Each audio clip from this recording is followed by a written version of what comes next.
stream. All right. Save that for next week.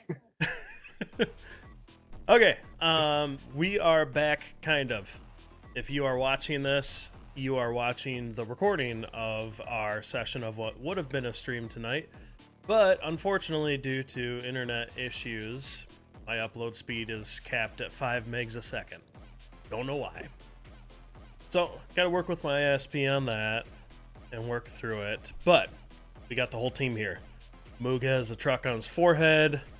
Aaron jogged in and out of frame for a second. Broke a sweat. Jeff went off camera. We got the Kyle here. Thank you for gracing us with your presence. Never thought we'd see you again. Ernest saves pinball. Welcome. Aaron, I did not forget this week like I did the last time.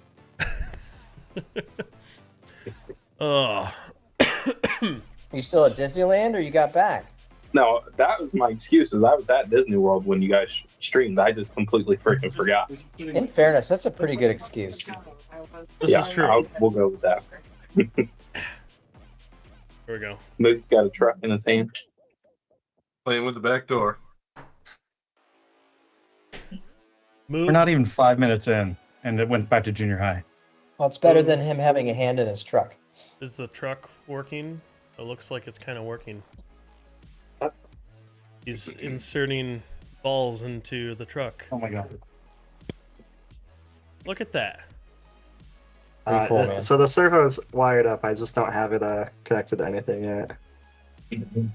Nice. Well, that's fun. I did test it and it works Does better it? than expected.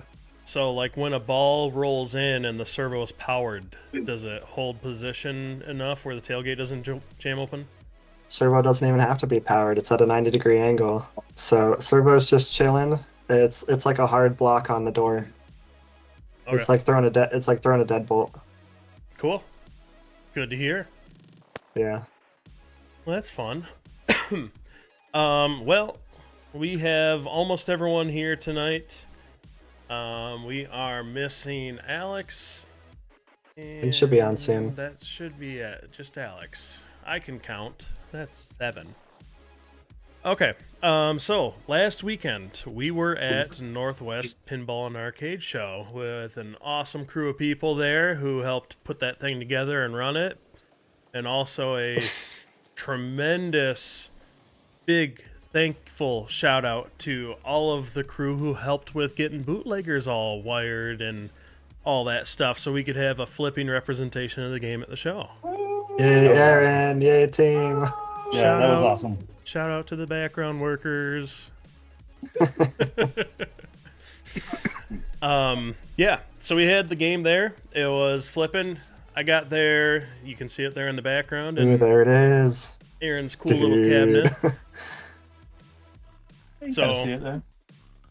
Yeah. That's the bootleg cabinet. I flew in, I forget what day that was, Thursday, and spent the day Thursday getting the wiring finished up, and then we got it to the show that night, and then I spent Friday morning mapping all the switches and coils and getting the config updated for MPF, and we were flipping by like noon, I want to say.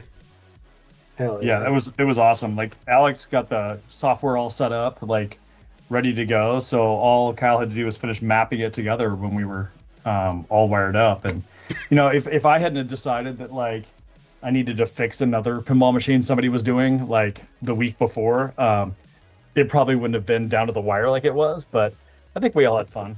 We all got there. It was Got there down to the eventually. wires. Man, Oh, but pinball for pun. you guys that weren't there, it was so awesome watching people playing it. Like people were playing it, and it wasn't just your courtesy, like, "Oh, I'll give it a shot. You guys did great." They were like, "Can I play it again?" And that was super cool. Like I think that it was like, it definitely felt like it was not just a game. And I've told you guys before that like when people have seen the game, they do this. So who really made this game? Kind of thing. You know, like it's like some. Like I know some big secret and I'm trying to like pull one over on them. I'm like, no, just these goofballs I hang out with on Monday night, like put this whole thing together. And they're like, because this game's really fun. Like DJ Bocat, a friend of ours who was at the show, who supplied us with all the whiskeys and bourbons that we may or may not have drank all weekend. He was talking this weekend about, am I still the GC on the game? And I think he's only still the GC on it because it was before Kyle adjusted the rules because it was awarding way too many multi-balls. But it was fun hearing people talking about bootleggers after the show. So that was cool. Don't ruin it for him, though. You know, just let him live in that happy moment back when the wheat spinner was adding a ball every 5 seconds. We can knock that dude down a peg. Come on. Maybe we'll honor him with a default, or no, we're doing other things for the default names for the high scores, huh? Yeah. I would like to find a way to credit everyone who's helped get it to this point, though. Yeah. So, yeah. Maybe a special thanks slide at the end or something. We can figure that out. Alex must be on the iPad. Picture her. Huh? Huh? You're echoey. He's transmitting from the fourth dimension. Yeah, I mean, that's Not how it attempt works, to right? adjust your television set. Yeah, so it was a good turnout. We had quite a few people. What do we have? Like 230 plays on the game or something like that over the weekend. So Respectable. pretty good amount of people playing the game. Roger Sharp came by and played it, and he put, I think, like 2 or 3 games on it. Stayed there and played for a while. That's good news. That's rad. Got his bones into the game as usual. So he said it was really nice, was shooting really nice. So I asked him if he had anything he would change, anything he doesn't like, because that's always a good thing. Like, you know, you get someone from the industry that comes around, ask them what they don't like, and his only thing, he's like, this could be a good thing or a bad thing, depends on what you want, but right now, the way the ramps transition from metal into plastic on the outfeed, it can sometimes slow the ball down. So if you want speed, having like a clean transition, like metal to metal, or just making sure that there's nothing that the ball can hop over, or there's no like difference in surface level, can really help with consistency. Other than that, he didn't have complaints about it, which was really cool. Hell yeah. Respect. Yep. So took some of that feedback, and then also Elliot Eisman and the Stern crew from Transformers was there. They went through and played all the homebrews, and they all enjoyed, at least from the ones who were there, that I saw playing it, enjoyed playing bootleggers. And then at the end of the show, like the last 2 hours, somewhere right around then, Elliot came back over when it was available, and he just stood there playing it for about half hour. And then I didn't say anything, whatever, let him play it. And then when he was done, asked him his feedback, and we stood there and talked for a while about some of the design and things that could be like slightly tweaked to make some of the rattle better, things like that. So it was really cool to get feedback from him on that, and we took some of that feedback as well and implemented it. So lots of good feedback from people that came through and played it. Lots of good progress in the last week. And Aaron is drinking booze from the bottle. Good for you. That's Attaboy. nasty. This is why I don't have a wall of booze around me, because I just like lose track of what I'm doing. And Man, if they made a Starburst bourbon, you'd be in trouble. Oh my goodness. We could Starburst infuse bourbon. Don't give him an idea. Now he's gonna dump all the lemon Starburst in there.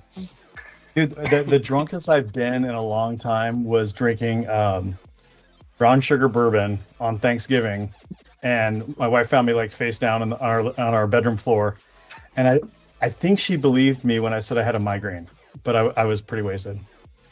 Good for you. It's just over crushed ice. It's like a grown-up Slurpee. It's incredible. Yeah. Well, Solid. luckily for you, we're gonna have grown-up Slurpees next weekend. But we're live, right? No, shoot. Well, we're kind of live. We're I mean, recording. We're recording it as if we're live. We Okay. can potentially be edited. We're editable. but it's No, annoying. nobody believes what I say, anyways. That was just a story I made up. Yeah, Just being editing's annoying anyways. So if y'all heard any of that, it was just a made-up story by Aaron. There was no truth to it. Okay, Yeah. so some of the the changes, and I'll go over this for like 5-10 minutes, and then we can transition to the rules and Southern Fried Prep.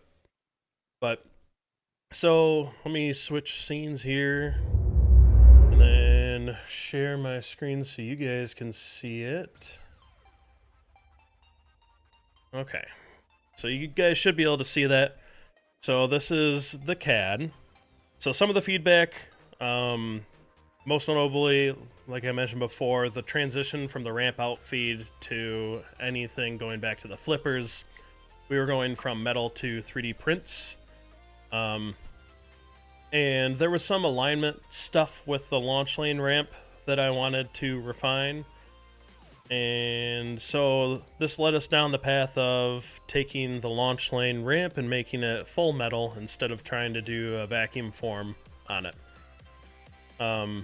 This also was a suggestion from Elliot, was to make it a metal ramp so that the surfaces can line up. So when we're mounting the hinge to the drop ramp and to the base of the ramp, which is over here, we now have a flat transition from this surface to this surface. Whereas before, as we were planning, it would be you have this metal drop ramp that is then like riveted to a hinge on a vacuum form that could be like 1/8 of an inch thick, and then you have height differences on that surface the ball's traveling along. So this should get us a nice smooth transition. I also took this ramp thing and elevated it so that the height actually matches the height on the exit of the right ramp. Nice. So before this sat about a 1/4 of an inch lower. No, you got it right the first time. So this sat about a 1/4 of an inch lower, because the intention was to never have the ball plunge and then feed backwards down the right ramp. Though at the show, we didn't have the functionality in the game yet, so we ended up taping the ramp, the launch ramp drop portion, to the right ramp outfeed. And that was actually kind of a fun plunge at times. So I wanted to just design this with versatility so that if we ever wanted to plunge it back down the right ramp, we could. But we can also drop it into the orbit and pick up balls from the orbit. I also cleaned up this whole area over here because we had some issues with balls that would hop up and kind of get stuck because of how I had some of these ball guides attached to different portions of the ramp. So that is now going to be a lot cleaner, and we won't have like wiggling ball guides that can deflect out of way and the ball can get trapped there. The launch lane ramp now has this polypropylene cover that will screw into place, as opposed to the 3D printed cover that you couldn't see through. Now you can see into it and see the skill shots, things of that nature. And then there was also a stuck ball issue in the 3D printed one because we changed up the design, where one of the skill shot drops is. When we put the 3-ball optos, we had to like shift some of the ball guides on the playfield around a little bit, and so you'd get a stuck ball if it dropped down that hole, and it would kind of sit on the rail. Now that problem goes away too, because I was able to redesign this so that it falls in there nicely. And it'll fall directly behind the up post, so we can sense it with that opto there. So now you have those 2 skill shot drop points, or full plunge goes to the drop ramp back here. Also, something that I'm pretty happy with how this turned out too, there are 2 spring steel flaps so that when the drop ramp is in up position, you have a smooth transition between drop ramp to right ramp. So they kind of overlap. So that was one big improvement made from the show. Additional changes, the sling posts. So we still had a little bit of rattle from the ball as it was coming down the left power lane and hopping over. Sometimes it would catch the rubber and rattle a little bit. So I shifted these two back sling posts up as far as I can without losing the attachment point for the gate here. So it ended up being like another 330 seconds. So nothing major, but it should hopefully help even more with the ball rattle there. Another piece of feedback that not a lot of players, but Aaron in particular wants to be able to nudge save a ball in the out lane. So now we have a post with a rubber on it in the out lane. Good call. So that is there. We didn't add it to the right side because I feel over here you have enough opportunity between these two mini posts to nudge it back into play. Get it while it's hot. Yep. So Somebody else wanted that post too, right? Was that you, Smet? I don't think that was me. No, that's a good call. I may have mentioned it, but I see that and I smile because you always want to fight trains, and I like that player interactivity. Other than that, so the other change is this inner ball guide here, the flat rail for the kickback. So most of the shots going in there made it in far enough to get a kick back from the kickback. Had to say it again. But the way that inner rail kind of curved in, sometimes if you caught the inside of that shot, it would just very occasionally rattle to where it wouldn't make it to the sensor to trigger the kickback. So this was actually a recommendation from Elliot, was to move that rail in so it's a little bit more wide approach. So even if you like miss the shot, it's not a miss, but like if you shoot the inside of that shot, it'll still get in far enough for the kicker to activate. And then there were a few other like little minor changes for holes on the play field, based on my notes that I took during assembly. Most notable being for the attachment point for this drop ramp. The way it attaches is you have a pin that has an E-ring on the backside, and it's kind of impossible to get that E-ring on there if you don't have a cut through the playfield. So the version we had at the show there just had the pin in it, no E-ring, which was fine for the show. But I added this access hole underneath, so now you can get in there with some pliers to get the E-ring on the pin. And I had to turn the mounting bracket for that a little bit, but that should help with assembly. Other than that, I mean, that's about it for the changes. Hey, Kyle. Yeah. I've got some wires coming out of the truck, up in like the front where the right between the front wheels is where the main harness is going to come out of. Yep. I have a hole back here for it in the plastic already. Okay.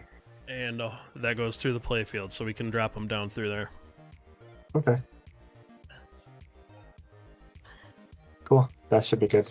Perfect. Yeah, and good decision to put them on the front, because we have that metal plate under kind of like the back 2/3.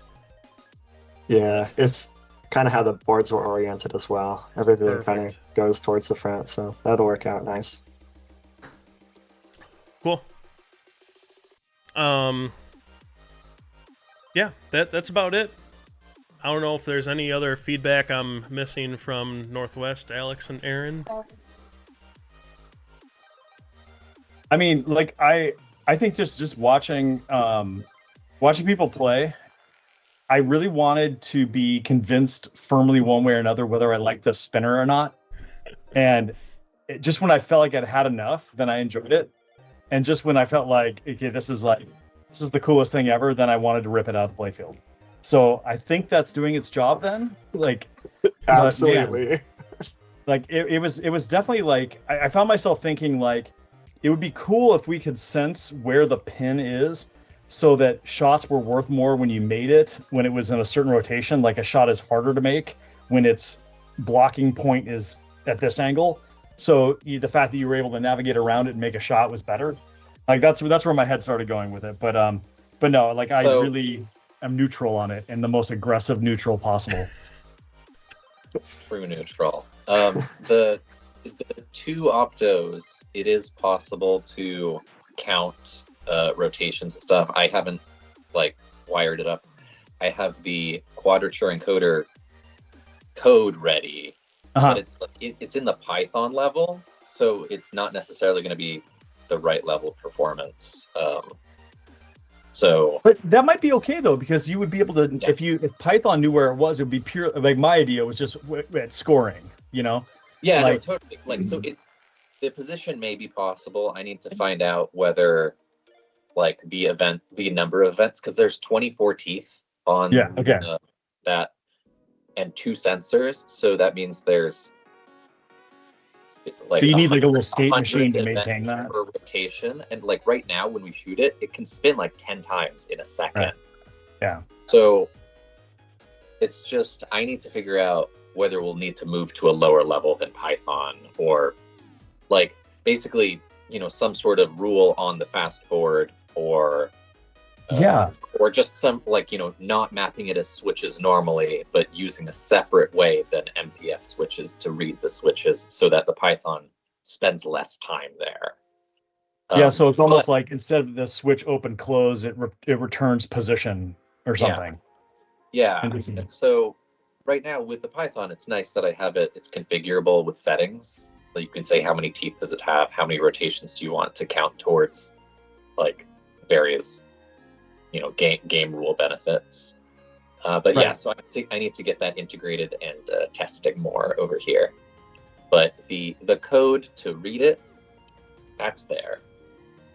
It just becomes a matter of how to know what position it's in when the game starts. Well, yeah, that is true too. So you could have cut tooth or double, or fill in a tooth. And then you don't really know where it is until it starts doing full rotations, but it rotates easy enough. And then at some point you have a 3 times as long state transition, and then you're back to normal, and you're like, oh, it was that one. So it's all possible. It's just work on that or work on something else with the code. Nice. I guess we can cross that bridge later if we want to add that as a feature. Then we tell people who've built the game, hey, clip one of the teeth off your spinner. Yeah. That's and that's easy enough. Then there's questions of resolution and stuff like that, because maybe we make one way to reduce the event noise is to decrease the resolution, right? So if we go from 24 teeth to 8 teeth, then you still know northwest, southeast, right? That level of detail, which is probably good enough. And 8 instead of 24, that's 66% reduction of the noise. Mm-hmm. So I think we have the tools to make this doable. Cool. Especially if we can get Dave and Eli to work on some sort of rule. But no, we might not need that. Okay. But yeah, Kyle, you had feedback though on the game. I think from observation that ball times were a little bit long with the current rule set. Yeah. At least when we started the game and we were running on most of Friday, actually it was all of Friday, we were running with the add-a-ball features for the grains, for all 4 grains. The one that we had tied to spinner, that's where we got some of the big grand champ scores, is because you rip a spinner and you add a ball type of situation. Over and over and over. That's all I did. So on Saturday morning, I ended up going in and commenting out that spinner add a ball in the code. Buzzkill. Yeah, I couldn't do it again. That's what I'm saying. Baby. That was fun. So yeah, So knowing that and sort of what we want to do for Southern Fried and then just the rules and the code in general, I don't know. I think we can transition to just talking about code and rules if you want. Yeah. Let's see. What would be a good way to do this? Probably I think Miro? there's a lot of stuff on the Miro, but I'll sort of just give a quick intro that is more in our private Discord than showable. So I'll just scan it over. But basically, we've talked about the mode system. We didn't have, the specific mode names to map to inserts. So instead, we have 3 acts that have 3 pips, which, we could subdivide further or give you credit towards. So it doesn't have to be 3. But one thing we've talked about, some in-depth, like, really full-on pinball modes that have interesting rules and combinations and, story elements there, as well as, certain characters being involved. But we've also talked about how we want the characters themselves to have intro modes. So my proposal was to make Act 1 be sort of the intro mode, kind of build a team, but you're not really building a team because there are also oppositional characters. So you're just kind of picking 3 characters to play modes of. And that's your 3 pips. And so for, then Act 2 is sort of the modes we talked about, where maybe the characters that you've picked play into which modes get randomly available to you or pushed on you or you choose from, right? So are you unlocking or is the game choosing for you? But because you've chosen certain characters, you kind of are choosing what you're setting yourself up for in Act 2 anyway. Act 3, I don't know. Fun stuff, crazy stuff goes in there. We'll worry about that later. So my proposal is for Act 1 and for Southern Fried, which is in a little bit over a month and a half, that we just build out the 5 main character intro modes. Keep them simple. Like we talked about, like we don't want too long of a ball time. And we've talked about all these different cool modes that, you have to play a decent amount to see all of. So I think keep the intro modes short, play, you shoot this is just an example, we can do whatever we want, but maybe you have to shoot the character shot 3 times to unlock them to be pickable. So Al Capone, like his shot is really hard to hit, honestly. And so, maybe, wow, you did that. That's an extra cool one. So we can sort of play with that difficulty of the different shots or just how many you have to shoot, right?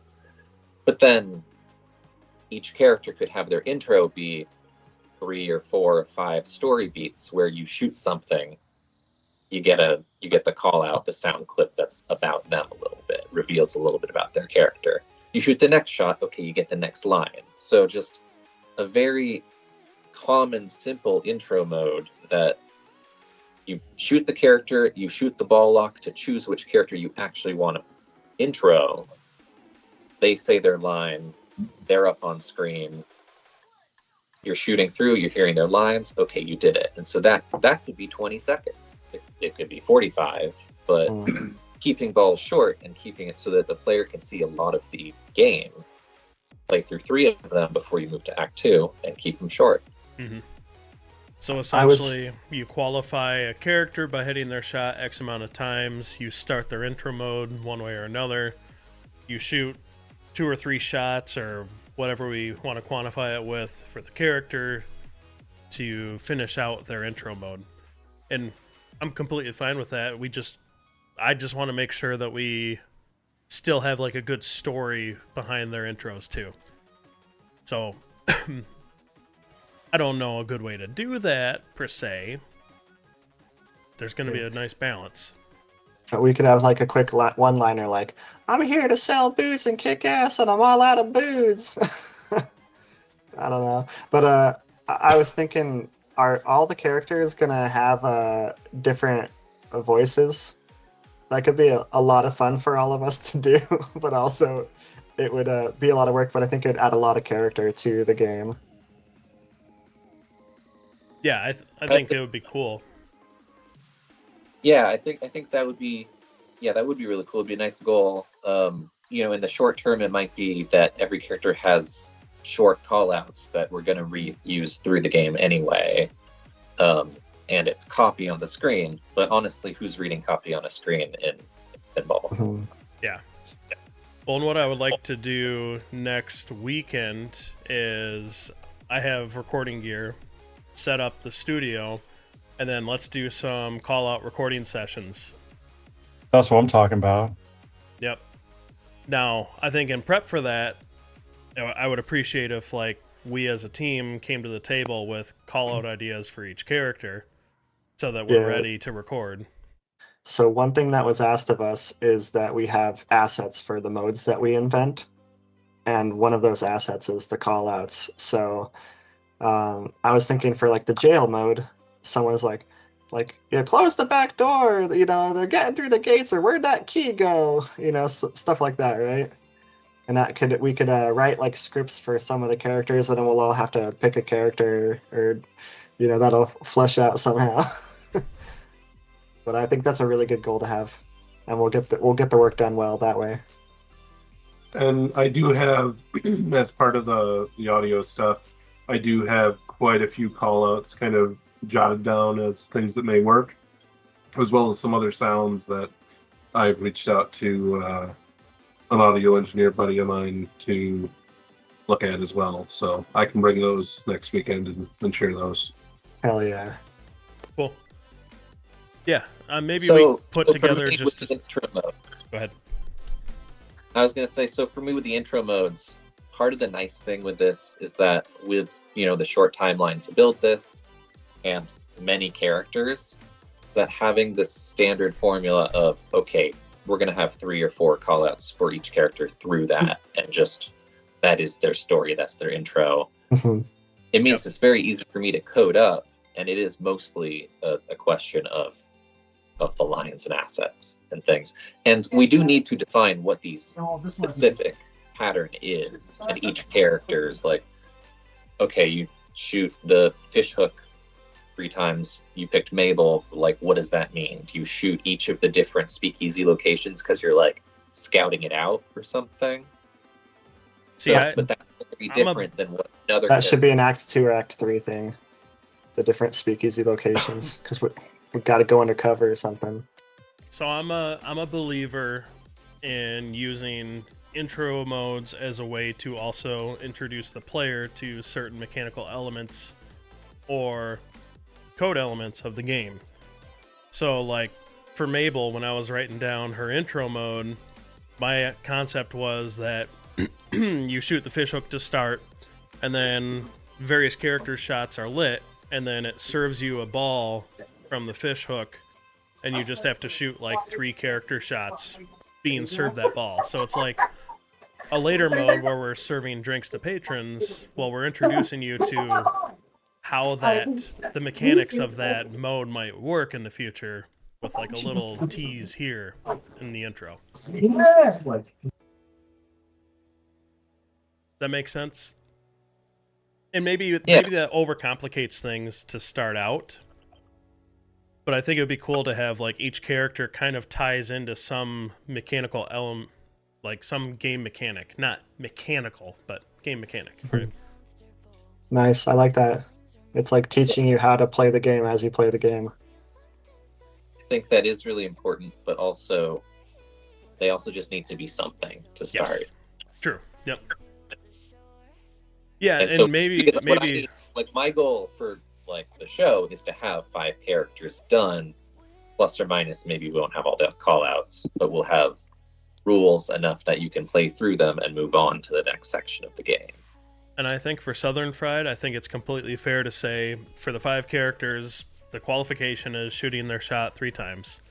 And then the mode can be the same framework for all 5 characters, just shoot the lit shots 3 times. But, post Southern Fried, we can expand upon those intro modes if we want to maybe do some game mechanic introductions for people. Yeah, I think having the modes be... Though, just the counterpoint is that we have way more complicated things to build. So I do not want to spend too much time revisiting the same thing. I think having those intro modes be simple and easy is good. And then we can have like that compound later, like whatever characters you unlock have bonuses or whatever. So really, if we want them to be tied in and cool teaching moments, we just need to figure out what that is, like as we're defining it in the next couple weeks. Mm-hmm. Fair. Yeah.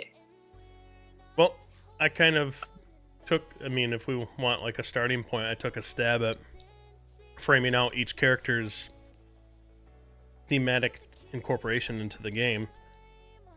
Yeah, and great. I think Frankie is kind of the on the fence guy, so he's not one of the main 5 in my opinion. You guys all agreed with that? Yeah. To what end? Well, what do you consider the main 5 protagonists? Is my Which question. guy's Frankie? Frankie Two Drips Martelli. Right, he's the guy that flips on the team.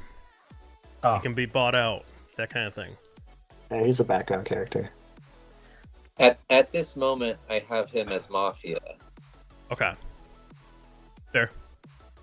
Happy Reed, There Mabel. are 5 green characters, 3 red characters, and 2 blue characters. Like, that's true of their inserts and colors, right?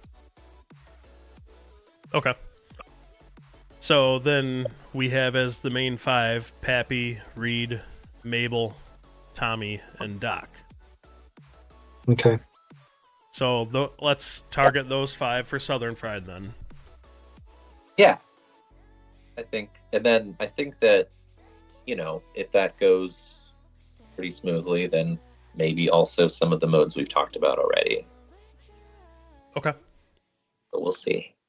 Fair for me. Well, I guess let me read through what I had for each of the 5 intro modes, and we can trim these as needed to make them shorter.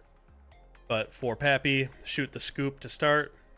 Pappy's dementia sets in mid-story. So I feel like Pappy's intro is kind of the start of the game. Like, he's setting you out on this mission, so like that's the very first mode you play, and maybe that's just all automatically qualified at start.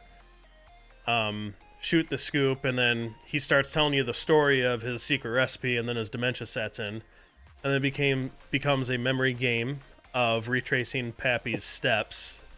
So shots will light, but then they fade out, so you have to shoot the sequence and remember the sequence as the shots were lit. So like maybe it's oh my god, I can't speak. It lights left orbit, center ramp, and right ramp, and then it fades, and then you have to shoot left, center, right. And maybe we make it something that just feeds into a combo. I think that's really cool. Is that too complicated for Southern Fried? I don't think it's too complicated for Southern Fried. I think as an entry-level base mode, it might be a little complicated. But I like the mode in general.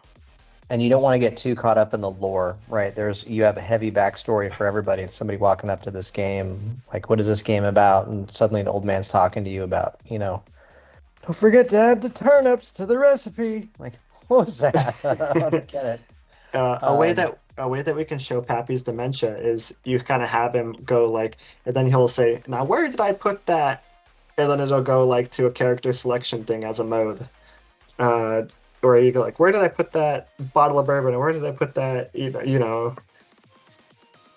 You could just set it up on a timer and then have it change shots every once in a while and say that.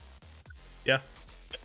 I hid the bourbon recipe by my Playboys and birthday presents.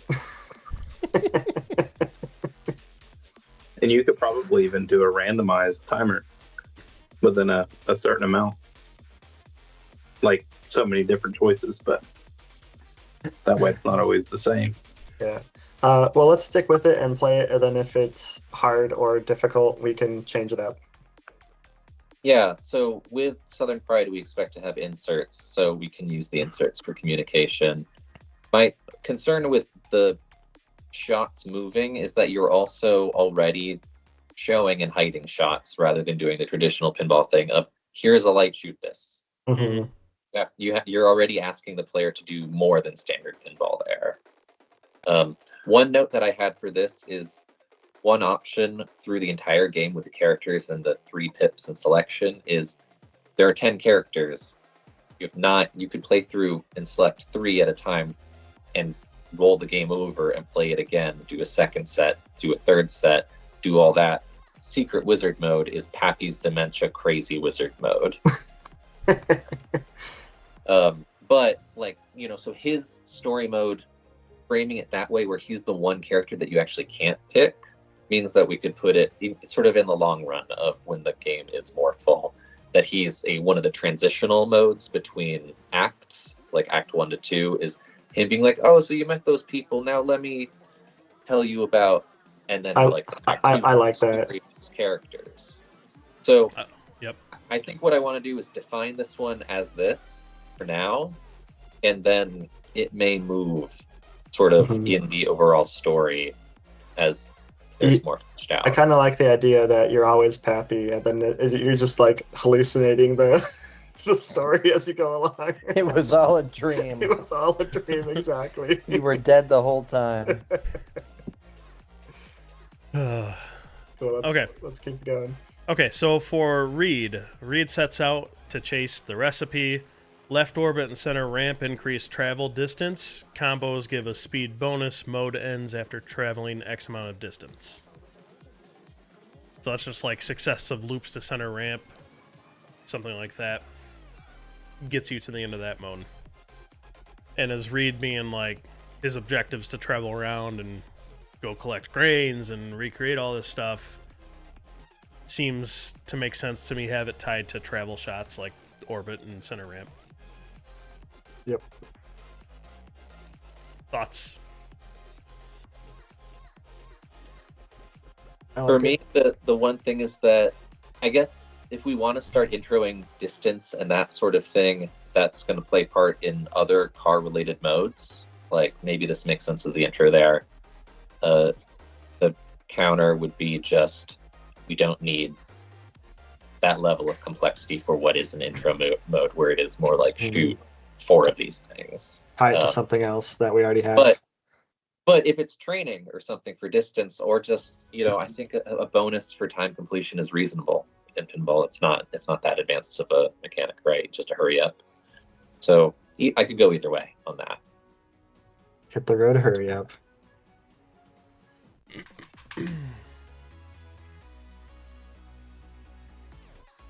We'll just do a hurry up time completion bonus. And like, you know, this speed and distance thing could be something that's just a mode later on. It doesn't have to be an intro, right? Just a mode idea. But it could be if we're using a speed distance sort of, that means bonuses, so do a thing faster, and these modes always come with bonuses because they're car modes. Like, that's also fun here. Maybe every time you hit the orbit, it starts a timer, and then it'll decay. Then if you hit the orbit again, then it keeps the timer keeps going. Then if you hit the orbit a third time, then you finish the mode or something. But you have to do all 3 shots within a certain amount of time. Yeah. Yep. I mean, we could do any which way with that one. I mean, these are all just conceptual too, so whatever we end up with Southern Fried, or for Southern Fried, is more modes than we had for Northwest, so... I'm just thinking in a more simple base for the intro modes. They are also conceptual until like a week from now, 2 weeks from now. So there's not that much time. Okay, so for Mabel, I talked about this one earlier. Shoot the fish hook to start. Character shots are lit, ball served from the fish hook, and you shoot the lit character shots. Hell yeah. I like this one a lot. And that one is, the mode was completed once you serve all patrons. So if we had like 3 lit shots, whatever's hittable off the right flipper. But that could turn into a long mode. You could ski past to the left flipper. I don't understand how you're serving the ball more than one time. That's what I was saying is like that could end up being a long mode where you have to like shoot the fish hook again to serve, or is it just Well, it drains. shoot it? This should be like a wizard mode. What I had in mind is that you shoot the ball and then you make the shot and it kind of drains and then it serves up another ball, kind of like the Deadeye mode in Kong, where you do the skill shots over and over. That was the idea for this. Maybe for the entry level mode, it's just you shoot one patron. It only lights one patron, then you finish the mode. I mean, But do we that's want the- all of the modes to be super simple? I mean, I think it's okay if some of them are a little bit harder. So Well, I think we instead, should have. go with 3 shots, and they do drain, and it doesn't matter that you shoot them or not. It's just how well did you shoot, Mhm. because you're going to drain 3 and then get a new ball always. Yeah. So Yeah, we, I don't know. do we? I mean, we can approach it 2 different ways. Do we, for this intro mode, do we serve the ball, and then the second that a switch registers, then it disables flippers and drains, and you do that 3 times, or do you just start the mode, it lights 3 shots, and then you have to shoot the 3 shots with that same ball? You don't have to relock it. You don't have to do anything. It's just it serves you once, and you gotta shoot 3 shots. I My- think Go ahead. I think maybe whatever like season you're in or whatever 1, 2, 3 is how many shots you have to make. 1 for the intro, 2 for the middle, and 3 for the harder version of the mode. That way we can recycle the mode holistically. Yeah, but how many modes do you know that you shoot one shot and you beat the mode? To me, that It's- just seems Well, stupid. it's a hurry up shot. No, I get Yeah, that. What I would do Well, is it's like the have TIE Fighter in Star Wars.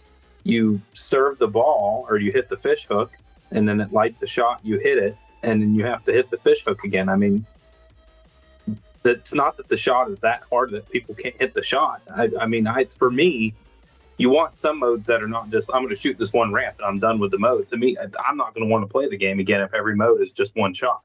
True. I mean, I'm fine with shooting fish hook again after each shot. Yeah, for me it was shoot 3 shots, and the question is, do you have to relock it yourself, or do you get it served to you after a drain? I like relock it yourself because it doesn't stop the game. Yeah. At least for this intro mode, I'm fine with that too. I think we can do some wizard mode where you shoot the patrons and it drains the ball and it keeps feeding you ones to shoot. But for intro, we want to keep the game flowing and people aren't like, oh, what the F? Why'd my ball drain? I think shooting the fish hook 3 times is going to be hard enough in itself. So that'll start the mode. Then you get the bonus jackpot shot, and then that's kind of like that's the mode, you know.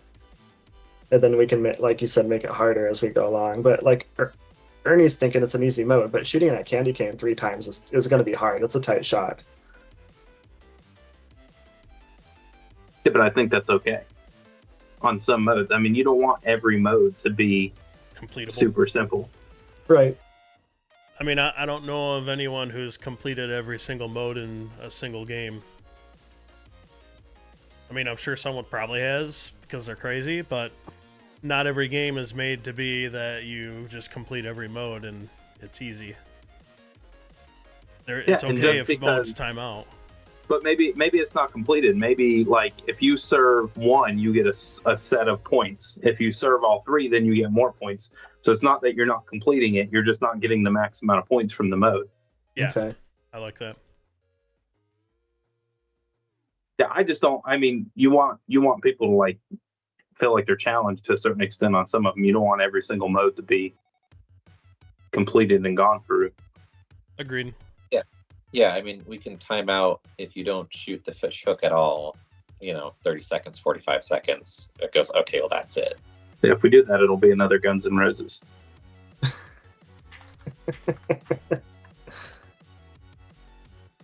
If we do what I said, or if we don't do what I said, I don't know what Guns N' Roses is I'm like. just saying easy modes and tons of multi-balls. Sounds fun. Okay, so I have that one notated as timed mode, shoot the fish hook, then let character shot, repeat up to 3 times. Okay. Okay. For Tommy, who's our driver, Tommy shows how to move product fast. Left and right ramps load cargo. Center ramp loops builds speed, so that speed element coming into play again. Combo center ramp to right orbit to lock a truck ball and complete mode. Might be a little hard for an intro mode.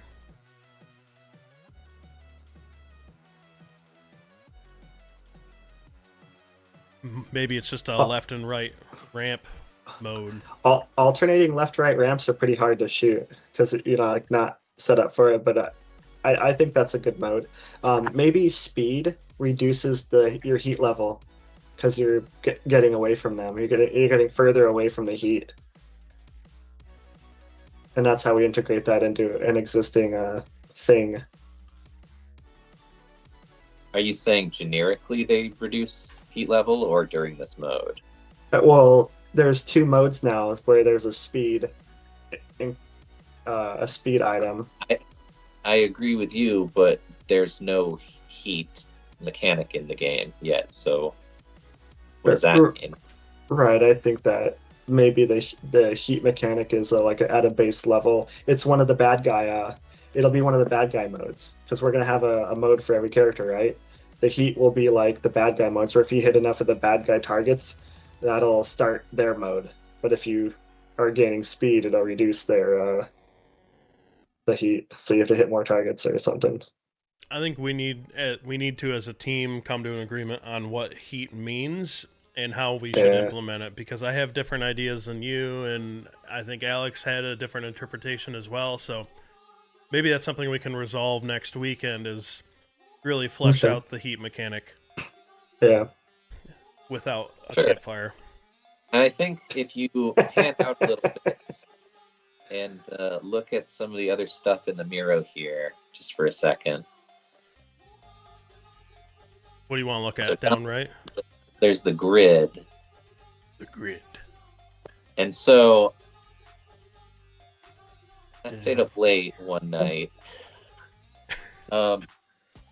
So one concept for what modes will you get, how do we want to write things, how do we figure out what's sort of been covered, what would be novel as something to put our characters in as a story situation, is I gave each character a skill or a couple skills, and I gave then I made a matrix of those skills or tags or attributes about them, and said, okay, well, if we want to say who you're picking in Act 1 influences what modes you're going to get in Act 2, then because we don't have the locked-in mode names, it's just let's just throw some of these things that we built out there. People get to play different ones. You put, okay, what if we have car and law? Oh, there might be like a beat the heat, like you're doing a chase. Maybe the heat stuff does impact there. Or if you look at loopy, which was something else before, it might have been crazy or something, but now it kind of means drunk. Like loopy and wits is like, maybe you have a eureka moment about something that you want to put in your bourbon, or just mafia and brawler. I wrote death. I didn't have a specific thought, but you're gonna have like a fight with the mafia. So sort of use that, and I was able to sort of map all the existing characters and all the modes that we've talked about before to a set of 8 skills. And so I've used that just sort of as a way to frame things and see what are other kind of story beats we might want to visit. This ends up generating about 20 something unique combinations. We do not need all of those, but I think my favorite here is actually Hustle, which I think was just quick before, and I didn't really know what it was, but it kind of turned itself into like, you have the law, you have the mafia, but you have this gray area of stuff that you're doing in between. So you have you might have a racing mode because you're doing like a street race, or hustling is like, building your own barrels, or having a, unlicensed boxing match. And so I think that there's a lot of fun things that we can do by using this kind of matrix to just help help crystallize things, I guess. Well, and it's an easier way to approach like mode qualification by using these 8 different combos, or this matrix of 8 different shot combos, right?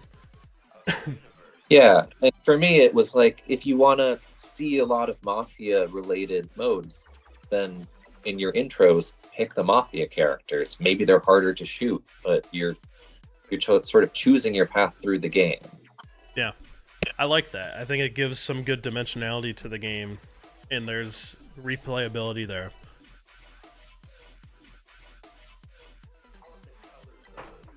But yeah, so just, I don't know, that something that we were saying a moment ago, maybe just about heat, was making me think about some aspects of this. Gotcha. But we can go take so it's good. I think that's one thing. So, kind of on the to-do list for our hangout, upcoming hangout, is recording callouts, whatever ones we have ready to go, figuring out the character voices, and then also resolving what we interpret heat to be and how we think it should be integrated into the game. Because any of those that are like kind of a parallel, impactful element in the game, I think it needs to be meaningful, but it needs to make sense. We don't want to overcomplicate it, right? So those are what I would like to accomplish in, next weekend. Next weekend? Yeah, next weekend. I gotta clean. I've been slowly cleaning, but I need to deep clean, and I need to order some air mattresses, because I'll be 2 beds short for 7 people, unless someone wants to bunk up with Aaron. Kyle volunteers. Me and Buddy got the couch. I volunteer. Yep, I've got 2 guest rooms. Do it. One with a Cal King, one with a Queen. I've got a twin long that sits on the floor of the living room that Ernie passed out on last time. There's a couch that's plenty long for tall people. Then I have my own bed, and then I'll just get like 2 air mattresses. So are those first come, first serve? Who Do I need flies to put a in at deposit 10 down? p.m.? Are all the good beds gone? We'll work it out. We'll figure that out. Cool. I was I'm thinking good it'd be with the really couch. cool. It'd be really cool to rent an RV and like park it next to the house for 2 additional beds. I could bring my pop-up camper up. That'd be fine too. Does it have 2 beds in it? I don't know if I Yeah. want to visit anything that has Moog and pop up in the same sentence. Oh god. It's got 6 beds. It's got 3 beds There in it it. is. It's got 3 There it beds is. in it. I'll do it. It'll be fun. Does it need electric hookup? No, it doesn't need it, but it has it. Does it need 120? It's got a 30 Or, amp. sorry, 110? It's got a 110 30 amp. Okay. Yeah, so we should be able to just run an extension cord to it and that'd be fine. Does it have air conditioning so you guys can sleep cool? out Yeah, there? it does have air conditioning. Cool. Well, we resolved the 2 extra bed needs. In before the cut. Hell yeah. All right. We are kind of 10 minutes over because we started like 10 minutes late, but good discussion. I'm excited for the upcoming hangout. We're going to get a lot accomplished, especially get a lot of assets in place so we can start using in modes to bring the game to life. That's going to be fun. As well as just hanging out with all you guys. I'm looking forward to it. Round table, anything anyone else wants to briefly touch on?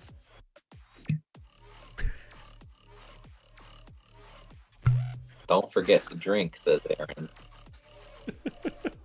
I'm like all the cool kids now. I have just tons of booze around everywhere. Yeah. My item is please, Cheers, for the Aaron. love of God, everyone write stuff. Everyone please write modes and ask, and it's just the things that we need. Yeah, I mean, Please, have- for the love of God. We I'm have, volunteering what, to 1, do 2, voice work for anybody that doesn't want to do voice work. I'll do it. I'll do it because I'm not going to write modes. 12, 14. We have like 14 or even weeks. copy Yeah. lines that people need to write. Anything. Yeah, I mean, if people have ideas on assets like both audio callouts, music, video, that kind of stuff, start making note of it. And like, we need to have a place where we just kind of can compile it all, because this is kind of the stage where we're going to start like putting modes together and just, you know, axe to the grindstone or whatever they say, make it happen. Yeah, the code is not the bottleneck here, so Yep. you got to That's get all. right. It's all of the assets and everything in between, and it's all the work to write it all. I feel like the physical development parts of this are mostly pretty much wrapped up. I mean, the final Yeah. revisions from Northwest are there. I sent the files off to Eric, so he has the updated everything he needs to make the masking layer for the playfield art, as well as the plastics update. Okay. So we should have the playfield ready to print soon.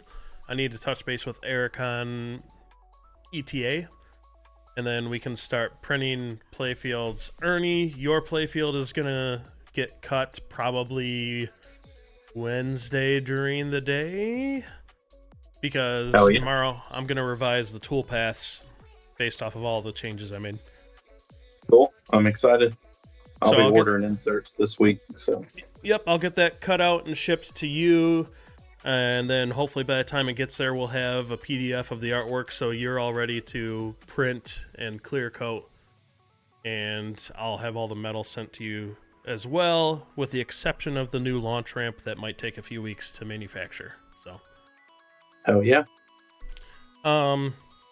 yeah, I mean, we're pretty much there physically. It flips good, shoots good, was fun to play, was fun to see everyone who came out to Northwest and played it, all of our patrons who came out and played it and said hi. It's great to put a face to names. And Hold on, real quick. Who were the patrons that came out? We met one or two, didn't we? we met a You guys- few of them. So Bradley, Well, of course, yeah. but There was another guy that, like, I want to say like Jeffrey or Justin or shit. There was a Jeffrey Krause. Okay. Klaus Krause, one of the two. I need to bring up the full names list to remember. These guys are so like proud to be standing there and seeing the game. Like, it's awesome. Like, I love seeing the patron like appreciation in person. It's so cool. Yep, it was awesome. But yeah, it was cool to see everyone who came out both to that show and to TPF, and love seeing you guys show up, come play the game. Glad to get your feedback and see what you like and don't like, and we take all that feedback and make little tweaks here and there. But I think now it's going to become we get your feedback from Southern Fried on code and modes and that aspect of it. And then at Expo, we see you all there with a few copies of the game. Lots to do, and like 14 or 16 weeks to do it, something like that. Yeah. Time Sounds like a good time. Yeah. Okay. So I'll wrap it up. Thank you to everyone who supports us, everyone who came out. Really appreciate it. For those of you who've watched this video all the way through to this point, appreciate you sticking around. Supporting us financially is not a requirement, but is greatly appreciated. You can do so through Patreon or PayPal, but not a requirement. We are building this machine for the community, by the community. You can find more info on pinforgepinball.com. Follow us on YouTube, Facebook, Twitch, all of the socials. And I think that's all I got. This is PinForge, because when we build together, we forge what's next. Thank you. Bye.